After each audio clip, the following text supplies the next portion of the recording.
لا إله إلا الله وأشهد أن محمدا عبده ورسوله اللهم صل وسلم وبارك على سيدنا محمد وعلى آله وصحبه أجمعين أما بعد Alhamdulillah bersyukur kehadirat Allah Subhanahu wa Ta'ala. Di pagi hari ini Allah membangkitkan kita dari tidur kita sehingga kita bisa bersama-sama menunaikan kewajiban sholat subuh berjamaah di Masjid Salatul Malam. Insyaallah semoga waktu atau sisa usia yang kita haji selalu Allah berkahi selalu. Salawat dan salam semoga tercurah kepada kita Nabi besar Muhammad Sallallahu Alaihi Wasallam, pada keluarga, sahabat serta umatnya. Yang kami hormati para musadir insyaallah pada kesempatan ini nanti beliau akan menyampaikan kajian ahad di pekan ketiga insyaallah mungkin antara Ustaz Al-Mulim yang sudah memimpin sholat subuh kita berjamaah. Insyaallah semoga Allah senantiasa berikan kesehatan kepada beliau sehingga masih bisa menemani kita dalam memimpin sholat. Dan yang kami hormati, yang kami banggakan para jemaah, bapak-bapak, ibu-ibu Masjid Salatul Malam. Bapak Ibu, insyaallah pada kesempatan ini seperti biasa di pekan ketiga sebagai berbicara Ustaz Irfan Asari yang akan menyampaikan tafsir pada kesempatan tafsir surat Yasin dan Nasih. Insyaallah masih panjang. Oleh karenanya mari kita berdoa untuk bisa istiqomahkan oleh Allah agar bisa sama-sama bisa menghadiri dan belajar terkait kajian yang ada di Masjid Salatul Malam. Bapak Ibu, mari kita kajian kali ini dengan membaca surat kitab Al-Hadiyah Al-Fatihah. A'udzu billahi minasy syaithanir rajim. Bismillahirrahmanirrahim. Alhamdulillahi rabbil alamin. Ar-Rahmanir Rahim. Maliki yaumiddin. Iyyaka na'budu wa iyyaka nasta'in. Ihdinas siratal mustaqim. Siratal ladzina an'amta 'alaihim ghairil maghdubi 'alaihim waladdallin. Baik, untuk waktu yang tepat kami silakan untuk memulai. Ya, masih.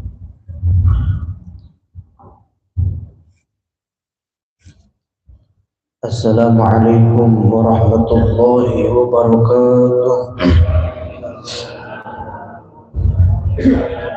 Alhamdulillahi rabbil alamin. والعاقبة للمتقين ولا عدوان إلا على الظالمين أشهد أن لا إله إلا الله إياه نعبد وإياه نستعين وأشهد أن سيدنا محمدا عبده ورسوله الصادق الوعد الأمين اللهم صل وسلم وكرم على سيدنا محمد sallallahu alaihi wasallam wa ala alihi wa sahbihi ajma'in. La haula wa la quwwata illa billahil aliyyil azim. Ma ba'du, hadratal mukarramin yang saya muliakan, yang saya hormati, para sesepuh, para orang tua, para asatidz, khusus imam salat subuh kita Bapak Ustaz Amiruddin, dan juga para bapak-bapak, ibu-ibu yang saya hormati dan semoga Allah muliakan. Alhamdulillah, pada kesempatan kali ini kita dapat berkumpul bermuhajahah pada salat subuh yakni dalam rangka thalabul ilmi, menggugurkan kewajiban kita sebagai muslim untuk selalu berada dalam bagian orang-orang yang menuntut ilmunya Allah Subhanahu wa taala. Mudah-mudahan kita semua mendapatkan keberkahan, keridhaan dari Allah Subhanahu wa taala. Amin ya rabbal alamin. Juga kita bersolawat kepada baginda Nabi besar Muhammad sallallahu alaihi wasallam dengan kalimat Allahumma sholli ala sayyidina Muhammad wa ala ali sayyidina Muhammad. Bapak Ibu yang saya hormati, kita alhamdulillah pada bulan ini, di bulan Januari tanggal 21 hari Ahad, bertepatan pada tanggal berapa Rajab ini? 9 Rajab ya, 9 Rajab 1445. Iya, 1445. Alhamdulillah, sebagaimana yang telah kita ketahui bersama, telah maklum, yakni maklum telah diketahui bahwa kita mempunyai keistimewaan bulan Rajab, Sya'ban, dan juga bulan Ramadan.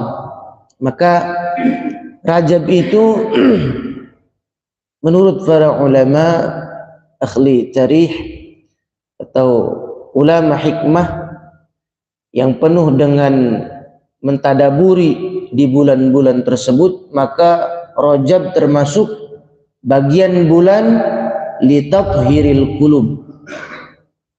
yakni bulan Rajab adalah bulan di mana tempat untuk mensucikan, litathhiril badan, mensucikan badan, yakni kullu syai'in, setiap sesuatu itu dawaun, ada obatnya, ada pembersihnya, wa dawa'udz dzunub al-istighfar, dan pembersihnya dosa-dosa adalah dengan memohon ampun atau beristighfar kepada Allah Subhanahu wa taala. Maka Rajab itu di mana kita banyak memohon ampun kepada Allah Subhanahu wa taala dengan meminta taubat kepadanya. Maka kullu bani Adam khata'un, setiap turunan Bani Adam yakni manusia itu mempunyai kesalahan atau dosa, baik kepada haqqullah, dosa kepada Allah, maupun dosa kepada haqqul adami, sesama manusia, ya. Wa khairul khatta'in at-tawwabun, dan sebaik-baiknya orang yang berbuat dosa adalah orang yang mau bertaubat atau merujuk kembali kepada Allah Subhanahu wa taala. Maka kita di bulan Rajab banyak beristighfar. Kemudian setelah Rajab apa? Sya'ban. Nah, maka di bulan Sya'ban ulama mengatakan litathhiril qulub, Sya'ban untuk membersihkan hati. Jadi setelah badannya bersih, jiwanya bersih dari perbuatan atau dari dosa-dosa, maka kemudian hatinya dibersihkan. Dari apa? Min radzailil qulub, dari penyakit hati. Maka setelah dibersihkan badannya, yakni dari kotoran dari dosa-dosa, kemudian yang kedua adalah dibersihkan hatinya di bulan Sya'ban, maka marhaban ya Ramadan, dia menghampiri atau datang kepada bulan suci Ramadan. Ulama katakan itu Ramadan adalah litathhirir ruh, untuk membersihkan ruh kita di hadapan Allah Subhanahu wa taala. Maka kalimatnya ketika di surat di Quran, la'allakum tattaqun, pasti kalian menjadi orang yang bertakwa karena ruhnya sudah bersih, jiwanya sudah bersih, hatinya sudah bersih, maka finishnya adalah fitri, kembali kepada kebersihan, kesucian, ya, kefitrahan manusia, yakni awal manusia itu tidak mempunyai dosa, namun nanti ketika kembali kepada Allah pun seperti itu, seperti bayi yang baru dilahirkan, tidak adanya dosa. Nah, kita ketahui, mudah-mudahan kita bisa laksanakan sunnah-sunnah di bulan Rajab, sehingga kita nanti bertemu di bulan Sya'ban dan Ramadan sudah siap pembelajaran 2 bulan dari sebelumnya, maka prestasi yang diraih adalah la'allakum tattaqun, agar kita menjadi orang-orang yang bertakwa kepada Allah Subhanahu wa ta'ala. Itulah sedikit pembukaan tentang kita di bulan Rajab dan Sya'ban, kemudian nanti bertemu dengan bulan Ramadan. Bapak Ibu yang saya hormati, kita lanjut kajian kita. Kemarin itu sampai ayat berapa? Ada yang ingat tidak?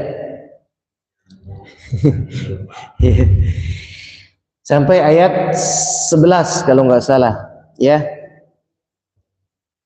Kalau nggak salah, benar. Ayat 11 yaitu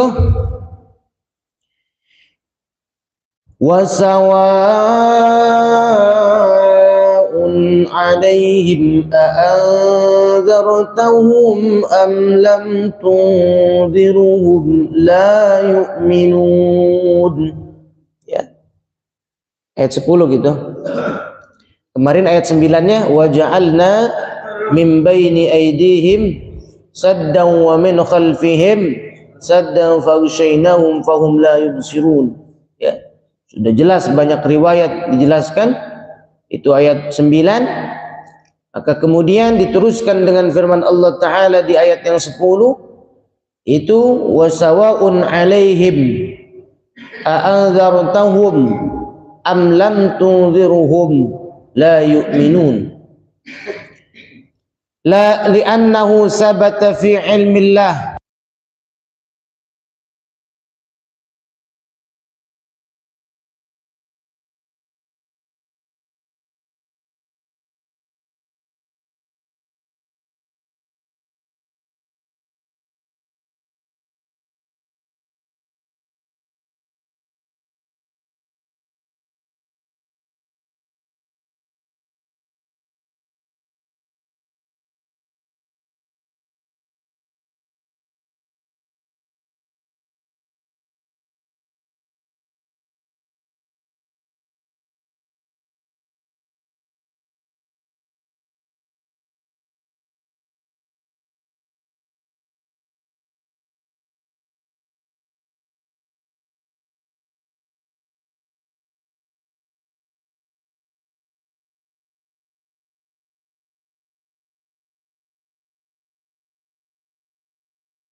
sehingga Nabi ketika pamannya yang Abu Lahab, ya, Abu Talib, Abu Lahab paman Nabi, ketika ingin hendak memasuki yakni agama Islam, ya, saking sayangnya kepada pamannya, apa firman Allah Ta'ala katakan innaka la tahdi man ahbabta walakinnallaha yahdi man yasha.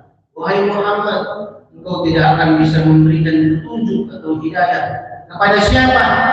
Ila man ahbabta, kepada orang yang kau cintai.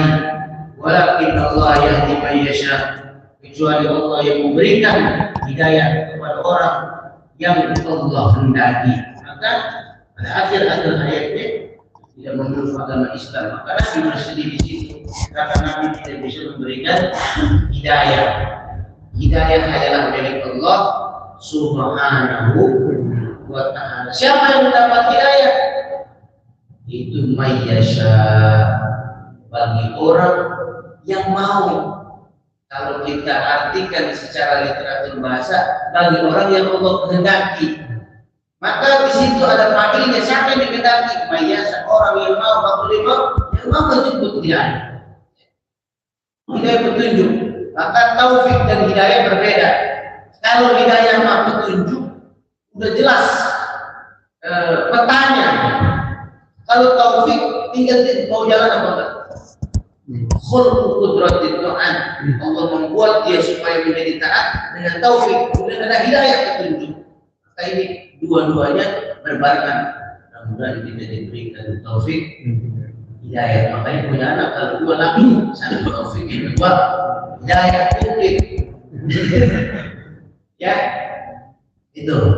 Maka tetap yang namanya konfan, dia mau diberi peringatan ataupun tidak, la yu'minun, tetap mau beriman kepada Allah Subhanahu wa ta'ala. Paham itu ya? Tafsirnya adalah li'annahu sabata fi ilmillah, karena itu sudah ditetapkan dalam ilmu Allah Ta'ala.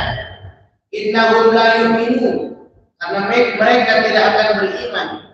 La yamutun bal yamutuna 'alal kafir, yakni dia akan meninggal atau mati dalam keadaan ingkar, kafir, di luar dari agama Islam.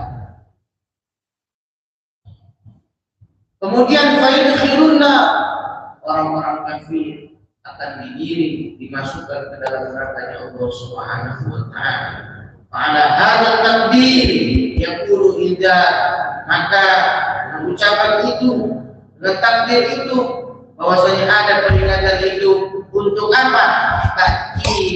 Takidan bil hujjati, untuk memperkuat hujjah, memperkuat dalil bahwasanya yang namanya kufar walaupun mau diberi peringatan ataupun tidak, itu mereka la yu'minun, akan tidak bisa beriman kepada Allah dan tidak beriman diingkarihim, dan ingkar kepada Rasulullah baginda Muhammad sallallahu alaihi wasallam. Ada kafir asli yang ingkar, ada juga muslim ingkar, ada. Namanya apa? Kalau kafir udah jelas nanti digiringnya ke neraka, ada yang lebih dahsyat dari orang kafir. Siapa itu? Fidarkil asfal, orang yang paling bawah kalau bahasa ininya keraknya neraka, yaitu orang-orang al-munafiqun. Kalau kafir udah jelas namanya musuh agama, memang musuh pada saat itu diperangi. Tapi kalau munafik, orang muslim agama Islam, yang disebut musuh dalam siapa? Musuh dalam seliput, nggak kelihatan dia mah. Di depan udah di belakang jadinya baru 1 menit dia rapat, kemudian apa namanya baru keluar dari pintu kantor udah berubah. Didukung dengan jutaan manusia, begitu keluar dari rapat berubah. Munafik namanya. Maka yang paling dahsyat adalah munafik. Orang munafik berfidaril asfal, paling bawah maka jalan itu namanya aspal. Bahasa Arab, ya, bahasa serapan. Karena Indonesia mempunyai bahasa serapan banyak. Aspal itu maksudnya di bawah. Fidaril asfal, paling tempat yang paling bawah adalah golongan orang-orang yang munafik. Ya tidak dasar apabila dia berkata kadzaba, dia berdusta. Apabila dia berjanji ingkar, ya. Itu ciri-ciri orang munafik. Maka semoga Allah hindarkan kita dari sifat-sifat munafik. Ya Allah. Ya. Itu ayat 10. Kemudian dilanjutkan yang firman Allah Ta'ala, innama tunziru man ittaba'a dzikra wa khashiya ar-rahmana bil ghaib fabashshirhu bi maghfiratin wa ajrin karim. Kita olahraga ya, baca bareng-bareng suaranya keluar ini ya. Innama tunziru man wa khashiya ar-rahmana bil ghaib fabashshirhu bi maghfiratin wa ajrin karim. Innama itu namanya ada wazn al-iqsar, yakni pasti. Terjemahnya adalah sesungguhnya engkau hanya memberi peringatan kepada orang-orang yang mau mengikuti peringatan dan yang takut kepada Allah Subhanahu wa Ta'ala yang Maha Pengasih, walaupun mereka tidak melihatnya, maka berilah mereka kabar gembira dengan ampunan dan pahala yang mulia. Itu terjemahnya. Tafsirnya bagaimana? Yakni, ya Muhammad, inzalka bil Qur'an la yufidu illa man amana Allah wa bi risalatih faman ittaba'a ahkam al-Qur'an wal hadith wa dzakara Allah Ta'ala bil qalbi wal lisan fi halil ghaibati min al-khalqi wa khafa min al-'adzab. Wahai Muhammad, inzaruka, memberikan peringatan engkau terhadap orang-orang Quraisy dengan Al-Quran, la yufidu, tidak akan berfaedah. Tadi ayat yang 10 menegaskan sama pun sama aja, tidak ada faedahnya. Illa, kecuali man amana billah, kecuali peringatan itu diberikan kepada orang yang beriman kepada Allah Subhanahu wa Ta'ala. Ini kita tidak apa-apa kita kasih perluasan. Kalau ada papan tulis mungkin bisa dijelaskan. Nah itu di sini kalimatnya amana billah, orang yang beriman kepada Allah. Hurufnya 3, Pak, Ibu. 3 hurufnya A, alif, mim, dan nun. Amanah.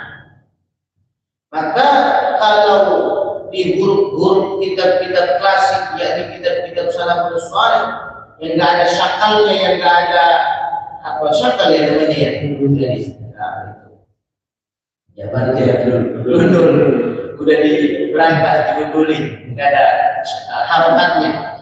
Itu a, mim, nun, banyak bacaannya. Bisa dibaca amanah, bisa dibaca uminah, bisa dibaca apalagi aminah, banyak.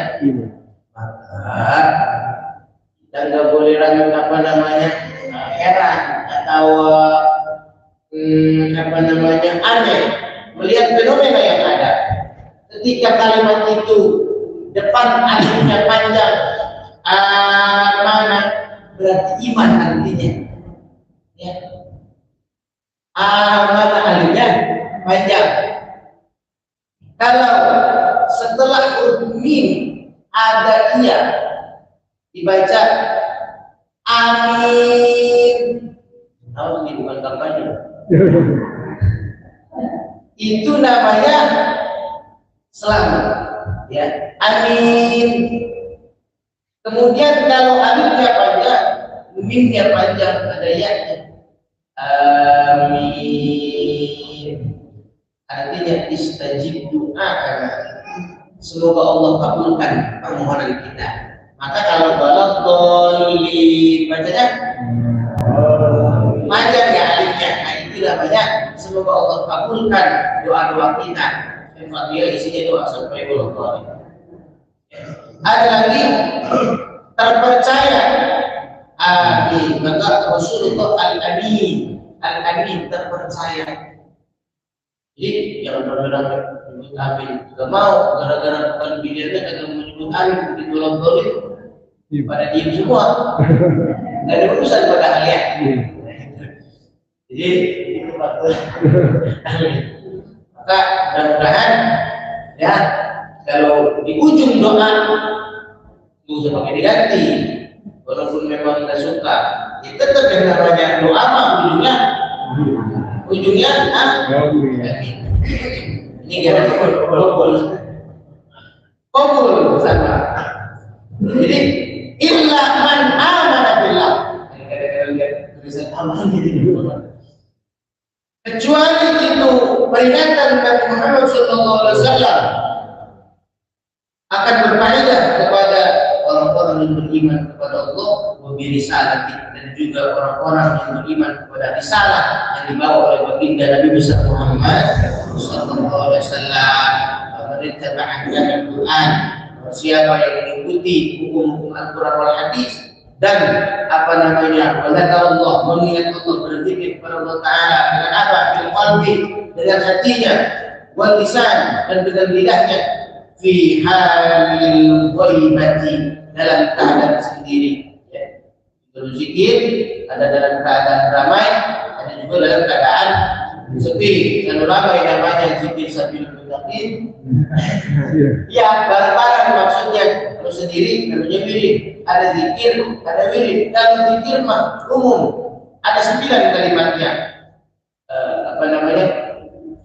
La ilaha illallah, Allahu akbar, wa la haula wa la quwwata illa billahil azim. Istighfar, sholawat, baca Quran, sholawat, doa, isinya 9. Subhanallah, walhamdulillah, wa la ilaha illallah, wallahu akbar, la haula wa la quwwata illa billahil azim. Kemudian istighfar, sholawat, doa, dan membaca Al-Quran.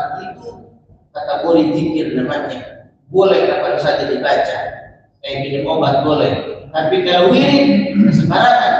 Ya, kalau wirid nggak boleh. Kita baca ada di artikel atau ada di mana, misalnya di YouTube atau ada di Google, kita lihat ini bagus nih kayaknya. Baca, saya baca. Faedahnya ini. Ada gurunya jangan dibaca.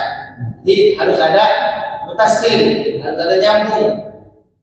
Wah kayaknya ini doa bagus nih, yang pepelet atau doa untuk dimudahkan, tapi tidak ada gurunya. Kalau wirid harus ada guru. Maka beda antara zikir dan wirid. Ya, kalau zikir umum kapan saja dengan bilisan, dengan qalbi atau dengan hati. Nah, dengan keadaan sendiri, minal khalqi, daripada makhluk Allah Subhanahu wa taala, wa khafa minal azab, dan dia takut kepada azab Allah yang gaib. Azab Allah gaib tidak. Gaib yakni tidak terlihat.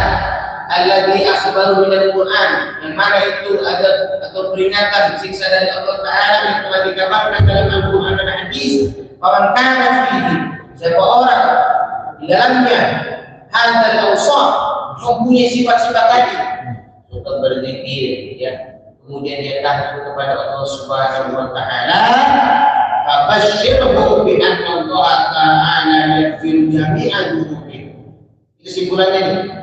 Tadi kan katanya Nabi Muhammad tidak berfaedah untuk memberikan peringatan kepada orang-orang kafir, hanya peringatan itu dapat dipahami oleh orang-orang yang beriman. Mana yang beriman di antaranya tadi?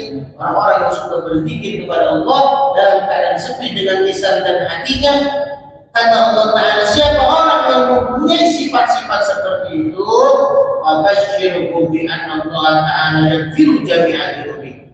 Berikanlah mereka kabar gembira, wahai Muhammad, orang mukmin yang seperti tadi mempunyai sifat-sifat tadi, bahwasanya Allah ampuni segala dosa-dosanya. Amin ya rabbal alamin. Dalam kategori tanda petik hadirin awsaf, ketika ia punya sifat-sifat seperti tadi, yang berzikir kepada Allah Ta'ala, yang mengikuti ahkam Al-Quran, hukum-hukum dalam Al-Quran, maka berikan kabar gembira, orang tersebut dimasukkan wa yudkhilul jannata, Allah masukkan ke dalam surga, wa yu'ti sawaban 'azima, dan diberikan pahala yang amat sangat besar dari Allah Subhanahu wa ta'ala. Sudah setengah 6.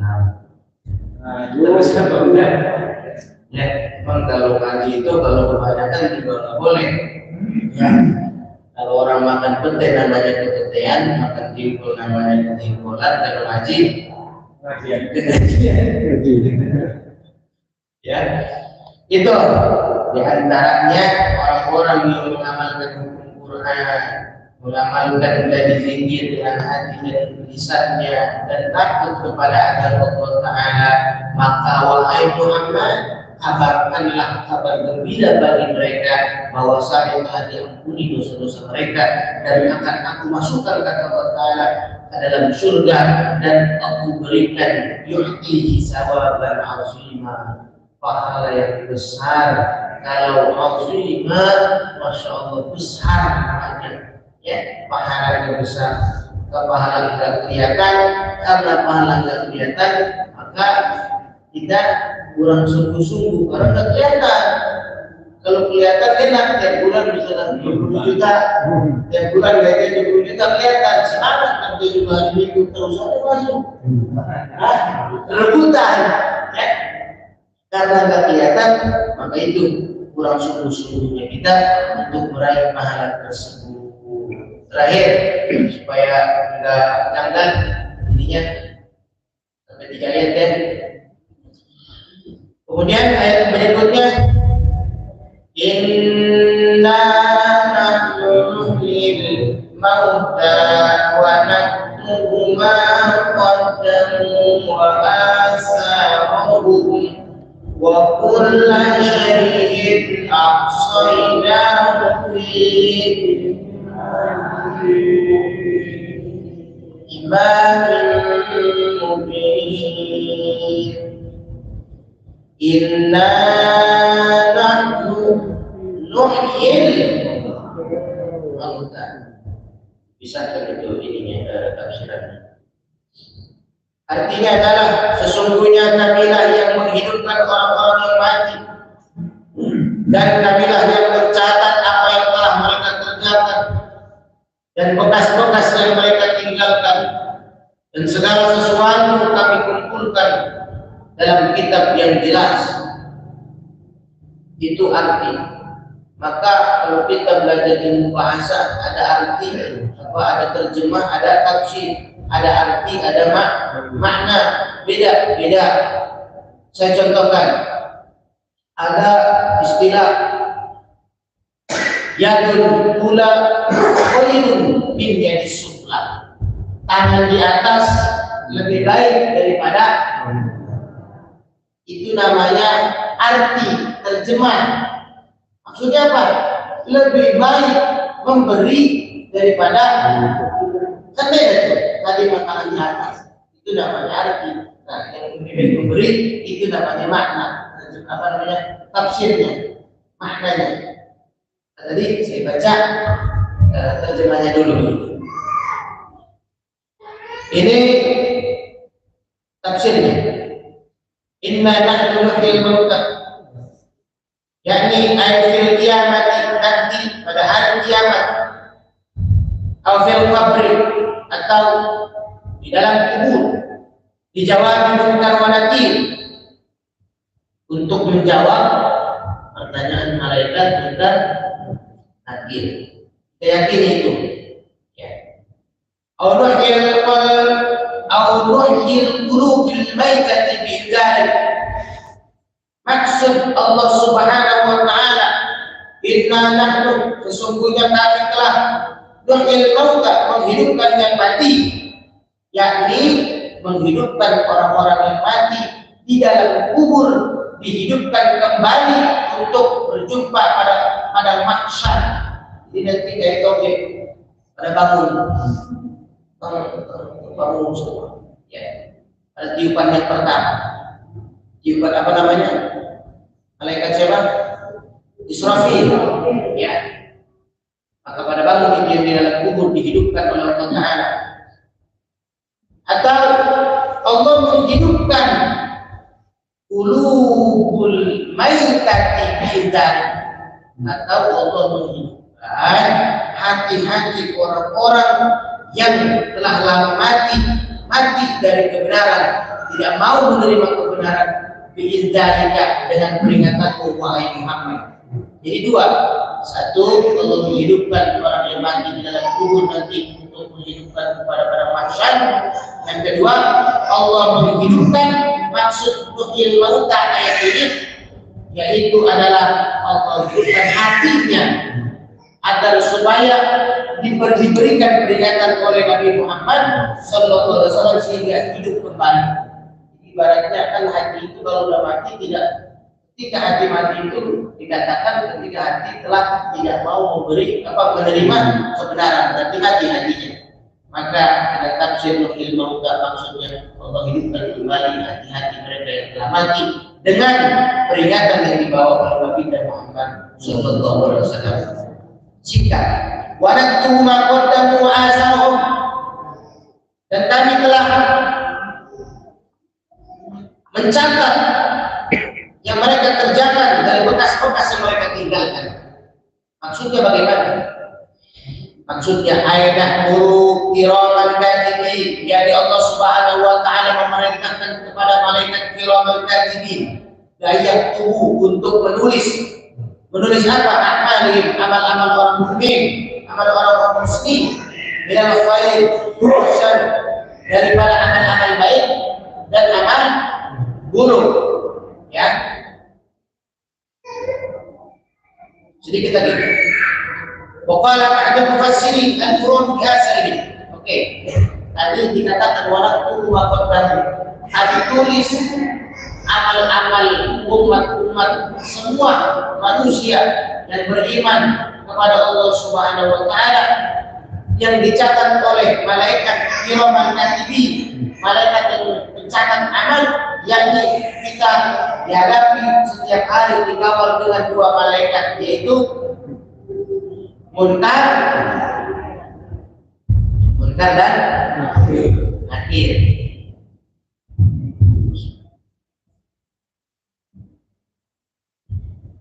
Munkar untuk mencatat amal apa?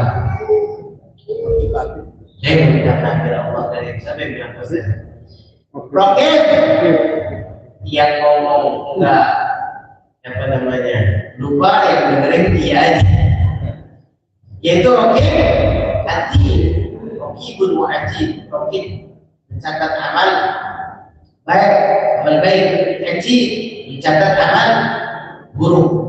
Allah kirimkan itu kiraman katibin untuk mencatat amal-amal kita yang baik dan yang buruk. Itu tadi tafsiran dari ayat wanaktu ma qaddamu.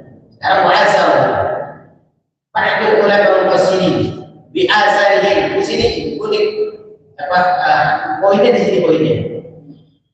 Al-murad bi azalihim futumatihim ila al-masjid kama qala Ibnu Abbas radhiyallahu ta'ala anhuma fi sabab nuzulha anna qabilata min al-ansar syaqaw ila an-nabi alaihi salatu wassalam ma'uda manazilihim ila al-masjid wa aradu ayyabnu buyutan inda al-masjid. Bahwasanya ada tafsiran ini al-murad bi azalihim. Maka diingat-ingat sama ibu bahwasanya tadi dikatakan dan bekas-bekas mereka yang mereka tinggalkan, azalihim. Maksudnya bekas apa? Maksudnya adalah khutuwatihim, jejak langkah kita ila masjid, menuju kepada masjid as-Safa wal Marwah. Jadi masjid sebetulnya nggak ada di sini masjid lain.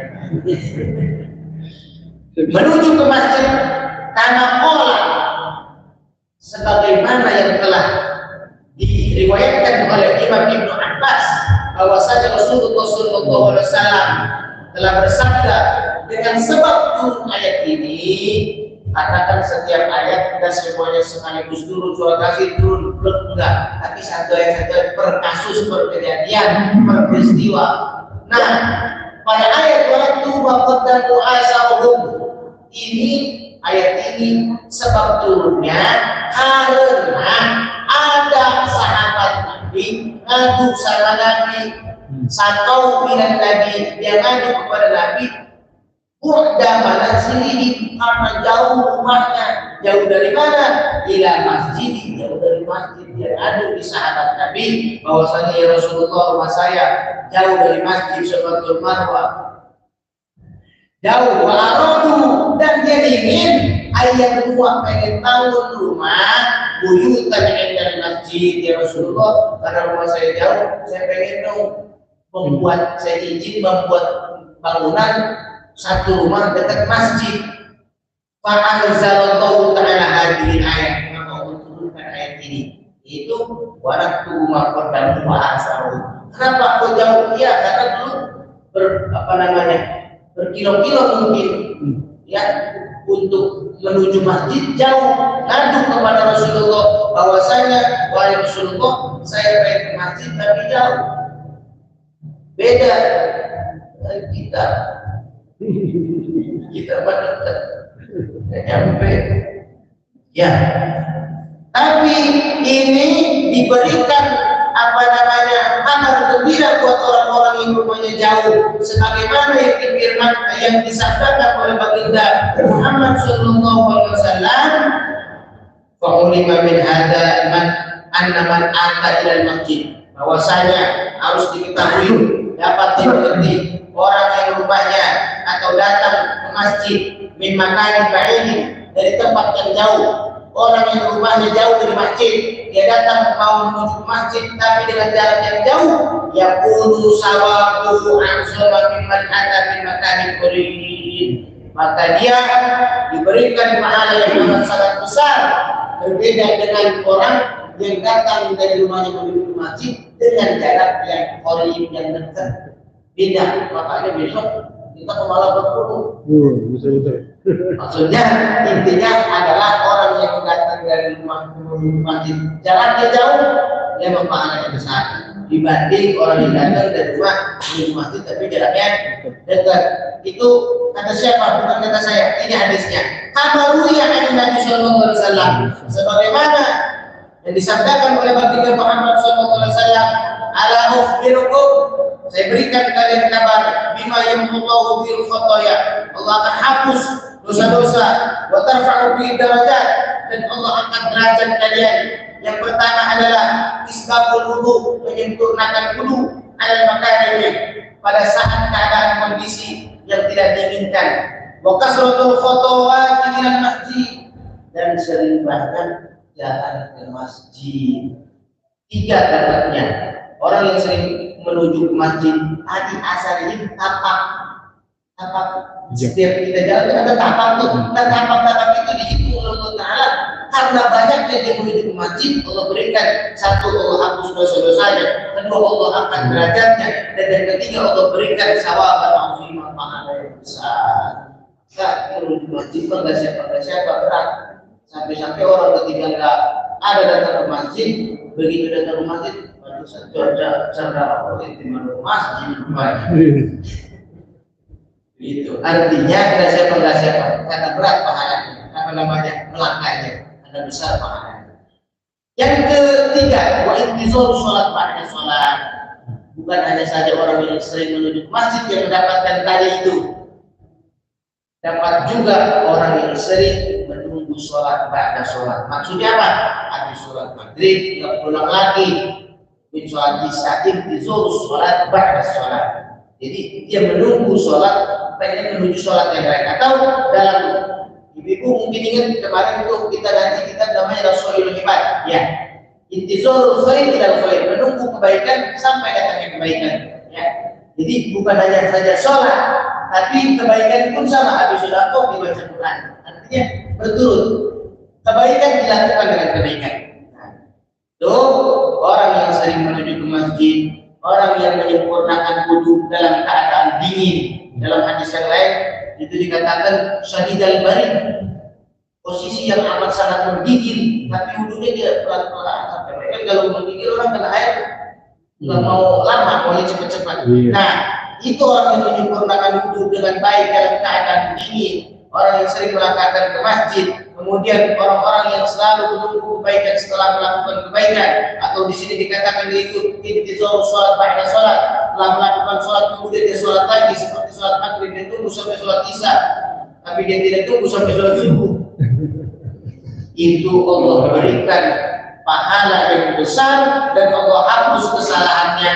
Wa tarfa'u darajat, dan Allah tinggikan derajatnya di hadapan manusia yang lain. Mudah-mudahan kita bisa melakukan itu semua, sering melangkahkan ke masjid, sering juga intizar sholat ba'da sholat, disebutnya adalah i'tikaf. Di sini pun Bapak kalau menyampaikan i'tikaf dari tadi itu dari masuk subuh itu ada berbagai i'tikaf. Bagaimana yang tidak diniatin juga jadi pahala. Innama na'malu binniyat. Sungguh pasti amal itu tergantung di niatnya. Kalau dilihatin dan tidak berpahala i'tikaf, maka mudah-mudahan kita semuanya diberikan oleh Allah Ta'ala kebaikan-kebaikan apa yang telah kita niatkan, dan juga kita semakin cinta, semakin sayang untuk membaca Al-Quran, yakni terutama qalbul Quran, dan Al-Quran adalah Yasin. Maka dari itu kita lestarikan, kita biasakan untuk selalu membiasakan membaca Al-Quran, walaupun sedikit ya, walaupun disunahkan malam Jumat itu adalah surat Al-Kahfi. Paham itu ya? Bukannya surah Yasin, tidak ada kesunahan, tapi sunahnya adalah surah Al-Kahfi. Itu sunahnya, yang tentang Nabi Isa ketemu dengan Nabi Khidir, Nabi Musa ketemu dengan Nabi Khidir, tidak kuat dengan perilaku Nabi Khidir yang begitu masya Allah luar biasa. Itu surat Al-Kahfi diantaranya, itu sunahnya. Tapi semua surat pun sama sunah, kita sering baca. Afdolnya mah tiap hari, sunahnya itu di malam Jumat. Afdolnya tiap hari. Ya, semakin kita paham, semakin kita tahu tentang tafsiran ayat Al-Quran, sehingga kita tidak berasa air mata keluar sendiri, karena dia paham. Ibu paham tadi ayat ini, tentang begini. Tapi pahamnya pada saat di masjid, sebetulnya baru antar keluar gerbang, nonton, apa nonton? Pada lupa lagi, ini pada lain. Gitu. Maka dengan adanya kita menjadi tafsir, satu untuk menambah keimanan kita kepada Allah Ta'ala, kedua menambah wawasan dan kecintaan kepada Al-Quran, dan juga paham apa yang kita ucapkan, makna dan tujuan ayat tersebut. Kalau kita paham bahwa dari ayat ini bahasa ini, yakni futuwatihim, sering orang dalam masjid tampaknya itu oleh Allah Ta'ala, langkah kaki kita menuju ke masjid, orang tua qaddamu asawum, ditulis semua amal-amal ibadahnya, baik dan baik atau yang buruk juga ditulis semua. Jadi kita tiba-tiba saja yang mana yang terasa, karena paham artinya. Dan kurangnya kita menyerap itu karena kurang paham. Mudah-mudahan dari berikan pemahaman oleh Allah Ta'ala, ilmu yang bermanfaat, berkah dunia dan akhirat. Terakhir kita mengalir kepada Allah Subhanahu Wa Ta'ala, dan diberikan kesehatan, berkah hidup di dunia, juga kesenangan kebahagiaan hidup di akhirat. Amin ya rabbal alamin. Amal-amal ibadah kita semua diterima oleh Allah Subhanahu Wa Ta'ala. Anak cucu kita, tetangga, saudara, sahabat, famili, ada di luar, semuanya dijadikan keluarga yang baik, sehingga kita tergolong bagi umat Muhammad Sallallahu Alaihi Wasallam, umat yang terbaik di sisi Allah Subhanahu Wa Ta'ala. Amin ya rabbal alamin. Allahumma shalli ala sayyidina Muhammad wa ala ali sayyidina Muhammad. Allahumma tahana bi futuhil arifin. Allahumma ighfir lana wa liwalidina wa limashayikhina wa liman haqqahu alaina.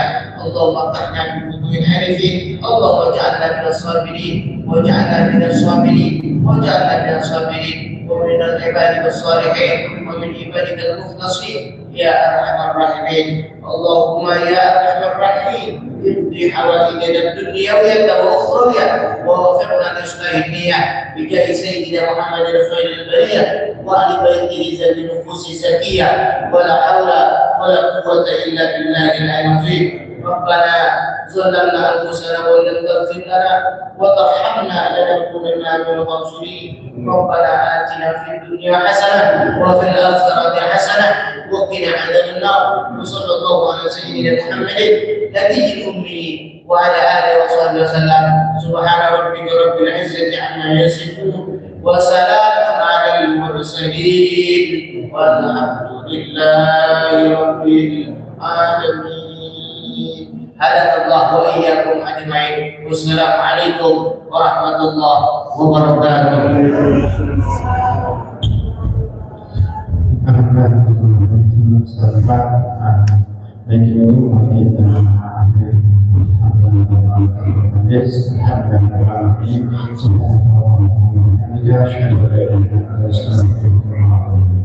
Assalamualaikum warahmatullahi wabarakatuh.